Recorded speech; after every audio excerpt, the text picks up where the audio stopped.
কেন? সেদিন যে আমি আপনাকে বললাম যে নেক্সট মানডেতে আপনার বাবার পেসমেকার বসাবো, সেদিন তো কোনো প্রবলেমের কথা আপনি আমায় জানাননি।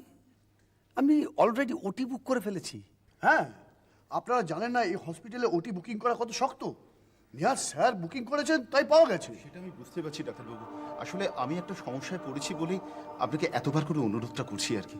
দেখুন, আপনার একটা সমস্যা নিয়ে ভাবলে তো আমার চলবে না। আমার ওপর পেশেন্টের কত চাপ আপনি জানেন। মানে বলুন না, বলুন স্যারকে আপনার প্রবলেমটা খুলেই বলুন না।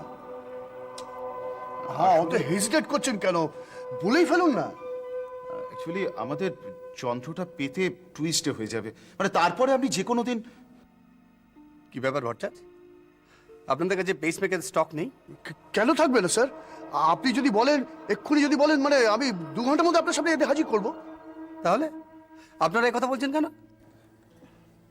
আসলে হয়েছে কি ডাক্তারবাবু, আমরা একদম পায়োনিয়ার কোম্পানির সাথে সরাসরি যোগাযোগ করেছি।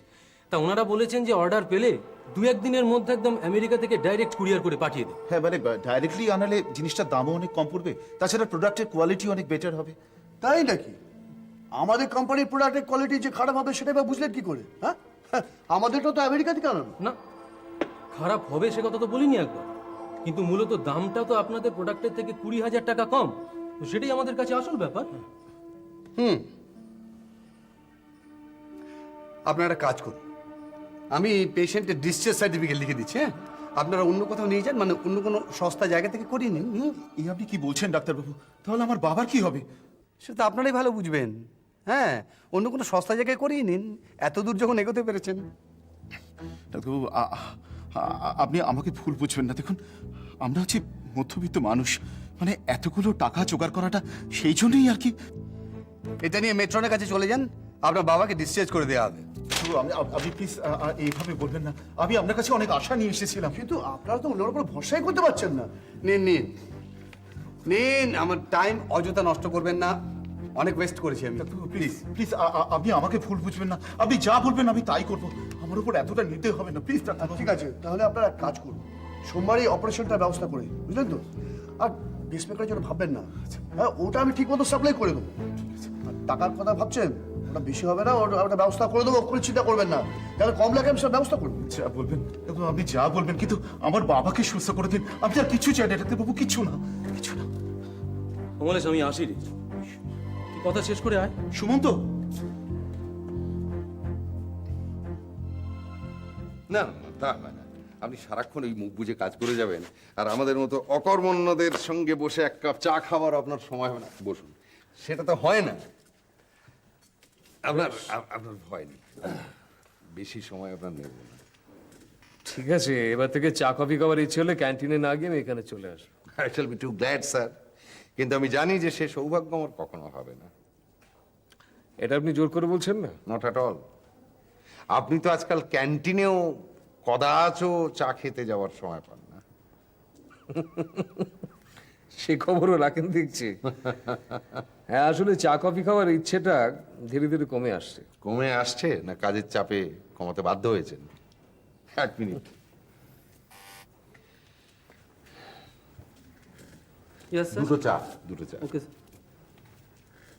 ও, যে জন্য আপনাকে পাকড়ে আনলাম, ওই ব্যাপারটা কি হলো? কোন ব্যাপারটার কথা বলছেন? আরে ওই যে কিসাম মান্না, যার কিডনি কেটে নেওয়া হয়েছে। গণেশ মান্না? হ্যাঁ হ্যাঁ, আপনি কোনো থ্রেট কল টল আর পাননি তো? না, ওরা বোধহয় বুঝে গেছে যে এসব করে কোনো লাভ হবে না। যাক, নিশ্চিন্ত হওয়া গেল। হ্যাঁ, আমার দিক থেকে নিশ্চিন্ত হওয়া গেল, তবে ওদের দিক থেকে বলতে গেলে ওরা শুধু স্ট্র্যাটেজিটা বদলেছে, কেসটা ধামা চাপা দেওয়ার চেষ্টাটা বন্ধ করেনি। আর এখন ওপর লেভেলে খেলছে। উপর লেভেল মানে? উচ্চ মার্গে, যে মার্গে আমার আপনার মতো সাধারণ মানুষদের বিচরণ করা সম্ভব নয়। দেবেশ তপাদার আমার কাছে এসেছিলেন থানার এসআই, খুব জেনুইনলি সিনসিয়ারলি কেসটা ইনভেস্টিগেট করার চেষ্টা করছিলেন, বার করার চেষ্টা করছিলেন কে কালপিট, কে। তো ওপর মহল থেকে চাপ দিয়ে ওনার হাত থেকে কেসটা সরিয়ে নেওয়া হয়েছে। তাই নাকি? হ্যাঁ, আমার কাছে এসেছিলেন ভদ্রলোক, বলছেন কতটা হেল্পলেস। বাহ বাহ বাহ বাহ, সেই এক খেলা। পুলিশ আর ক্রিমিনালের সুন্দর সৌহার্দ্যপূর্ণ আতাত। আপনি তারকুণ্ডের নাম শুনেছেন? কে তার কোনটা? জাস্টিস তারকুণ্ডে বোম্বে হাইকোর্টের বিচারপতি ছিলেন। উনি একবার কলকাতায় আইনজীবীদের এক সম্মেলনে একটা ঐতিহাসিক উক্তি করেছিলেন। কি? পুলিশ হচ্ছে সবচেয়ে সংগঠিত ক্রিমিনাল শক্তি, যার কাছে নিরাপত্তা আশা করা যায় না। ইয়েস, একজন হাইকোর্টের বিচারপতি কমেন্ট করছেন, ভাবা যায়। ভদ্রলোকের সাহসের প্রশংসা করতে হয়। নিন, চা খান। Thank you. আমি একবার ওই লালবাজারে ফোন করে দেখব কি করা যায়। জানি না কি হবে, ওখানেও তো বেড়াল তপস্বীরা সংখ্যায় কম নয়। তবু একবার চেষ্টা করে দেখা যাক। দেখুন,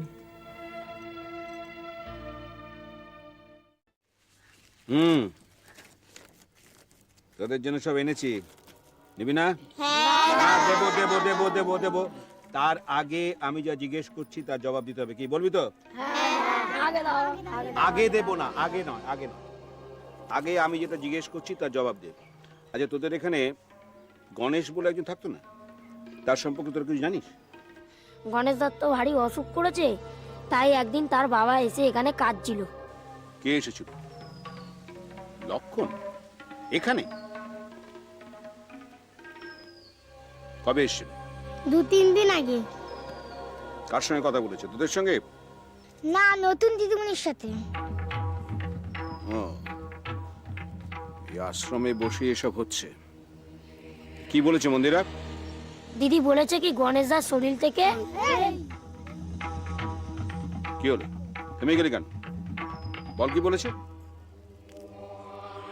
ও, ব্রেন ওয়াশটা তাহলে ভালো মতোই হয়েছে। শোন, তোদের একটা কথা বলছি, মন দিয়ে শোন। ওই নতুন দিদিমণির কোনো কথা কিন্তু তোরা শুনবি না। ও কিন্তু তোদের ভালো চায় না। ও তোদেরকে একজন একজন করে গণেশের মতো এখান থেকে নিয়ে যেতে চাইবে। তোরা কিন্তু কখনো ওর সাথে যাবি না। নে নে নে, কি হলো? নিবি না?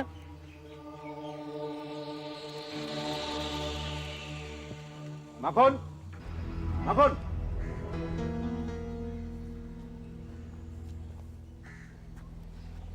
বাচ্চাদের ব্রেন ওয়াশটা বেশ ভালো করেই করা হয়েছে।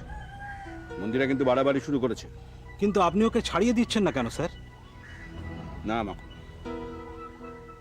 এক্ষুনি ওকে ছাড়িয়ে দিলে অল আউট খেলতে শুরু করবে। ওকে এখন এটার সঙ্গে জড়িয়ে রাখতে হবে। পরে যদি বাড়াবাড়ি করে তখন ব্যবস্থা নেওয়া যাবে। এনিওয়ে, তুমি সব দিকে ভালো করে নজর রাখবে, আর কোনো খবর পেলে আমাকে সেটা সঙ্গে সঙ্গে জানাবে, ঠিক আছে? আর এটা তুমি সঙ্গে রাখো। মোবাইল? হ্যাঁ, এটা সঙ্গে রাখবে।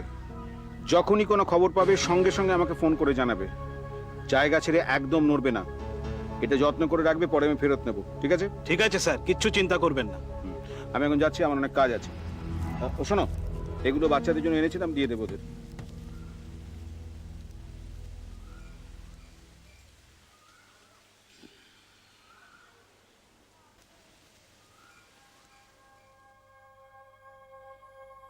তুই আমার উপর রাগ করেছিস? না, রাগ করার কি আছে? তোর বাবার চিকিৎসার ব্যাপারে তুই ডিসিশন নিবি, সেটা তো স্বাভাবিক। সুমন্ত, তুই ব্যাপারটা বোঝার চেষ্টা কর। আমি প্রথম থেকেই জানতাম যে ডাক্তারবাবু অন্য কোম্পানির পেসমেকার কিছুতে অ্যালাউ করবেন না। স্বাভাবিক, অনেক টাকার কমিশনের ব্যাপার আছে না? সেটাই হবে, কিন্তু কিন্তু আমার অবস্থাটা একবার ফিল কর। বাবার এই কন্ডিশন যদি হুট করে ওই হসপিটাল থেকে ছেড়ে দেয়, কিংবা রাগ করে যদি বাবার কোনো ক্ষতি করে দেয়, তখন কি হবে? ঠিক বলেছিস। তাহলে এমন একটা দেশে বাস করি না, কারো ঠিকঠাক চিকিৎসা করতে চাওয়াটা মানে হাড়ি কাটে গলাটা বাড়িয়ে দেওয়া। কোপ একটা পড়বেই পড়বে। তোর কাছে সিগারেট আছে? এটা দে তো।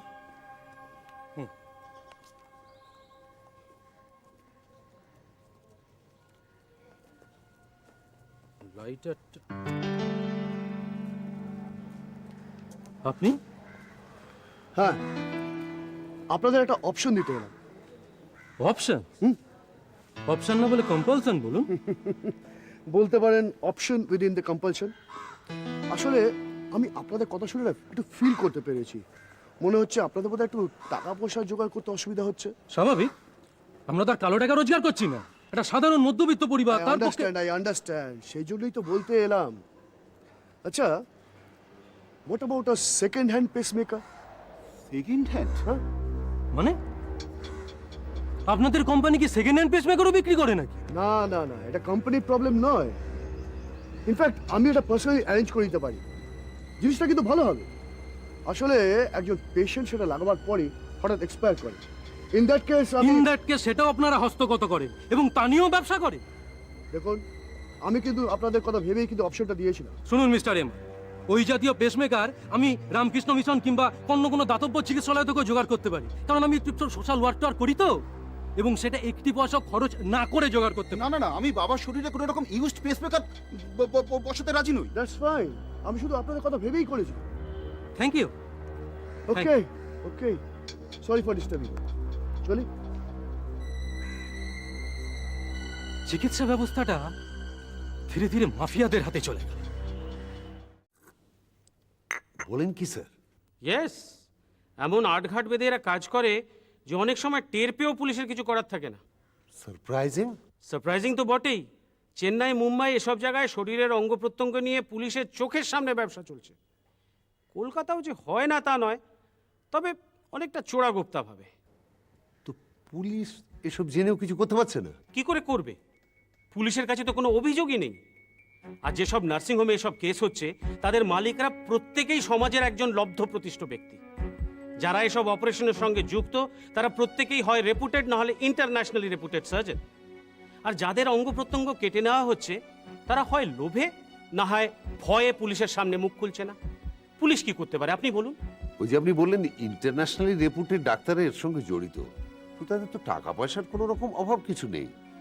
তার সত্ত্বেও নিজেদের মোরালিটি বিসর্জন দিয়ে। উপায় নেই তার।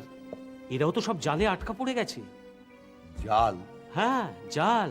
এই কাজগুলো কারা করাচ্ছে জানেন? International mafia gang. কি বলেন স্যার? ইয়েস, ওই যারা দুবাই অথবা পাকিস্তানে বসে এখানকার পয়সাওয়ালাদের কিডন্যাপ করে মুক্তিপণ আদায় করছে, ওদেরই মতো কোনো ইন্টারন্যাশনাল গ্যাংয়ের কাজ। ওয়ার্ল্ড ওয়াইড এদের নেটওয়ার্ক। এখানকার ডাক্তারবাবুরাও ধরা পড়ে গেছেন ওই নেটওয়ার্কে। নিজেরা নিরাপদে বাঁচার জন্য নিজেদের আত্মীয় পরিজন বিষয় সম্পত্তি সব নিয়ে বেঁচে থাকার জন্য তারা বাধ্য হয়েছেন ওই নেটওয়ার্কের কাছে নিজেদের সাবমিট করতে। কারণ সরকার কিংবা পুলিশ কেউ এদের প্রোটেকশন দিতে পারছে না। এসব আপনি কি বলছেন? Is it believable? অবিশ্বাস্য হলেও কিন্তু এটা সত্যিই ডক্টর দত্ত। এই যে আপনাদের ডক্টর নক্ষত্র রায়, ওর মতো এক্সপিরিয়েন্সড আদর্শবাদী ডাক্তারকে যদি ওরা মনে করে ওদের নেটওয়ার্কে জড়িয়ে ফেলবে, তাহলে কিন্তু আপনি বা আমি কেউ টেরও পাবো না। অবশ্য উনি যদি জড়াতে রাজি না হন, সেক্ষেত্রে কিন্তু ওনাকে চরম মূল্য অর্থাৎ প্রাণও দিতে হবে। তো আপনাদের কি কিচ্ছু করার নেই এই ব্যাপারে? চোখের সামনে এইসব ঘটনা ঘটে যেতে দেখবেন? ওই যে বললাম, ভয়ে কেউ মুখ খুলতে চায় না। সবাই কি আর ভয়কে জয় করতে পারে বলুন? কে পারে কে পারেন না সেটা অবশ্যই ভাবনার বিষয়। তবে ডক্টর রায় সম্বন্ধে আপনাকে নির্দ্বিধায় একটা কথা বলতে পারি যে কোনো ভয়ের কাছে উনি মাথা নোয়ান না। I really wish that. তবে আমরা অনেক তো দেখলাম মানুষ যে কখন কিভাবে বদলে যায়। আরে ডক্টর রায়, আসুন আসুন আসুন, বসুন। একটু বসিয়ে রাখতে হলো, সরি, রাউন্ডে ছিলাম তো। নেভার মাইন্ড, আমি তো মিস্টার চৌধুরীকে বসিয়ে রেখেছি আপনার সাথে কথা বলার জন্য। কেমন আছেন? ভালো আছি। অলোক মিত্রের কেসে আপনার কন্ট্রিবিউশন তো আমি ভুলতে পারি না কখনো। না না, it's only part of our duty. আপনার হাসপাতালের ডিউটি কিরম চলছে? একদম আগের মতো। আচ্ছা ডক্টর রায়, উনি একটু চাইছিলেন গণেশ মান্নার সঙ্গে কথা বলতে। গণেশ মান্নার সঙ্গে কথা আপনি বলতেই পারেন, কিন্তু কথা হলো তো পুরোপুরি সেরে ওঠেনি এখনো। একটু পারপ্লেক্সড আছে। আর তাছাড়া বুঝতেই তো পারছেন, গ্রামের এমনি সহজ সরল ছেলে। তার মানে এখন ওকে জেরা করে কোনো ফল হবে না? আমার তাই ধারণা। আচ্ছা, ওর কোনো গার্জিয়ান, বাবা কিংবা মা? হ্যাঁ, ও এখানে এসেছিল ভর্তি হতে, বাবাই সঙ্গে করে নিয়ে এসেছিলেন। সঙ্গে আরেকজন ছিল। না না, আমি ওর বাবাকেই জেরা করতে চাই। দেখুন মিস্টার চৌধুরী, আমার যতদূর জানা আছে, বাবা কিন্তু বিশেষ কিছু জানে না। ও কিন্তু হোম থেকে মিসিং হয়েছিল। আমি তদন্তটা একটু গোড়ার থেকে শুরু করতে চাই। ওর বাবা ছেলেকে নিয়ে এই হোমে এলো কিভাবে? নিশ্চয়ই কেউ রেকমেন্ড করেছিল, কিংবা ওকে ভর্তি হওয়ার জন্য কেউ সাহায্য করেছিল। সেই লোকটা কে? এখান থেকে নিরুদ্দেশ হওয়ার সময় কারো কি হাত ছিল, নাকি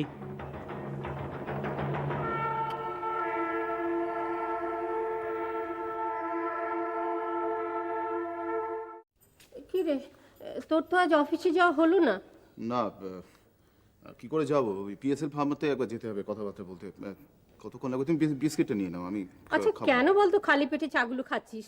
শেষকালে তোর একটা কিছু হয়ে গেলে তখন কি হবে? আমার কিছু হবে না মা, তুমি বিস্কিটটা নাও। আহ, খা না। হ্যাঁ রে, ডাক্তারবাবু যে কোম্পানির কথা বলছিলেন সেখান থেকে যন্ত্রটা নিতে হবে নাকি? উপায় আর কি? ডাক্তারবাবু তো পরিষ্কার জানিয়ে দিয়েছে ওই কোম্পানি পেসমেকার ছাড়া অন্য কিছু অ্যালাউ করবে না। তখন তো সে তো অন্য জায়গার থেকেও 10-12 হাজার টাকা বেশি রে। তো তুই কিছু বললি না? বলেছিলাম, কিন্তু উনি শুনতে রাজি নন। হ্যাঁ, কিন্তু ওই টাকাটা যে আমাদের সংসারে অনেক বেশি, সেটা উনি বুঝতে চাইলেন না। না, চাইলেন না। চাইলে তো ওনাকে স্বার্থত্যাগ করতে হবে না? এই কটা টাকাই হয়তো ওনার কাছে কমিশন হিসেবে আসবে। সুমন্তরা আমার উপর রেগে গেল, কিন্তু আমি কি করবো বলো তোমার? বাবার এই কন্ডিশনে আমি কি ডাক্তারের সঙ্গে ঝামেলা করবো বলো? হ্যাঁ, সেটাই তো সমস্যা। একবার যখন ওদের খপ্পরে গিয়ে পড়েছি, তখন ওদের কথা মতো তো চলতেই হবে, না হলে তো খারাপ কিছু করে দিতে পারে। যে ডাক্তার রোগীর অসুস্থতার সুযোগ নিয়ে টাকা কামানোর ফিকির খোঁজে, তার পক্ষে সবই সম্ভব। হ্যাঁ, অবশ্য অন্য একটা উপায়ের কথা বলেছিলেন মৃণালবাবু। সে আবার কে? ওই কোম্পানির মেডিকেল রিপ্রেজেন্টেটিভ। কি বলছিলেন উনি? বলছিলেন যে আমরা যদি বাবার শরীরে ওই সেকেন্ড হ্যান্ড পেসমেকার বসাই, তাহলে উনি অনেক কম খরচে অ্যারেঞ্জ করে দিতে পারবেন। সেকেন্ড হ্যান্ড মানে? সেকেন্ড হ্যান্ড মানে অন্যের শরীর থেকে খুলে নেওয়া পেসমেকার আর কি। তুই বুঝতে পারলি না? ধরো ধরো কাউকে একজনকে পেসমেকারকে বসানো হয়েছে, তারপর তার মৃত্যু হলো, মানে কিছুদিনের মধ্যে মৃত্যু হলো। সেই পেসমেকারটা তার শরীর থেকে খুলে নিয়ে আরেকজনের শরীরে বসিয়ে দেবে। বলিস কি রে? হ্যাঁ, অন্যের শরীর থেকে পেসমেকার, তার শরীরে কি না কি রোগ? না না বাবা, অন্যের শরীর থেকে খুলে নেওয়া পেসমেকার বসানোর জন্য তুই অন্তত রাজি হোস তোমার না। কি মাথা খারাপ হয়েছে নাকি? আমি রাজি হইনি। সুমন্ত আমাকে বলছিল ওর নাকি কি সব ওই চেনা জানা স্বেচ্ছাসেবী সংস্থা আছে, যারা নাকি গরিব দুঃখীদের ওই কম পয়সাতে পেসমেকার দেয়, বিনা পয়সাতে পেসমেকার দেয়। আমি ওসবে রাজি হইনি। আচ্ছা আচ্ছা, আমরা কি ভিখারি বলো? হ্যাঁ, ঠিক করেছিস বাবা। তোর হয়তো অনেক অসুবিধা হবে এই টাকাগুলো জোগাড় করতে, 5 জনের কাছে ধার করতে হবে, কিন্তু কি করবি বল? না না, তুমি এত উতলা হও না। দেখো দেখো, মানুষের জীবনে তো বিপদ আপদ আসতেই পারে, বলো? তো সেটাকে তো ফেস করতে হবে। দেখো দেখো, আমরা সমস্ত টাকা পয়সা জোগাড় করে ফেলতে পারবো, তুমি ওইসব নিয়ে একদম ভেবো না। হ্যাঁ, সে তো যা হবার তা হবে,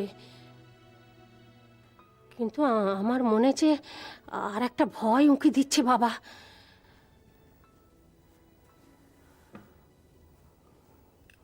ভয়? হ্যাঁ, মানে নতুন প্রেসমেকারের টাকা নিয়ে পুরনো প্রেসমেকার বসিয়ে দেবে না তো?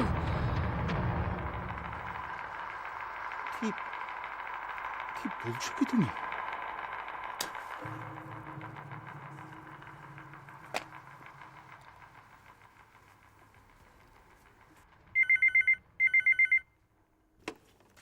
হ্যালো,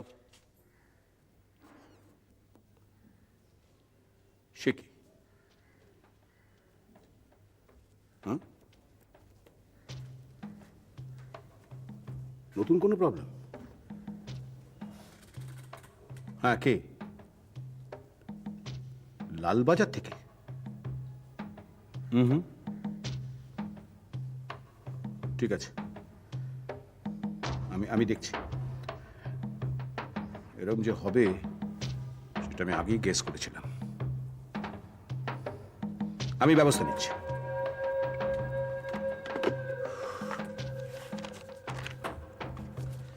বিপিন, বিপিন, শোনো, আমি এখানে একটা নাম আর ঠিকানা লিখে দিচ্ছি। ঠিক আছে। তুমি এই ঠিকানাতে চলে যাও।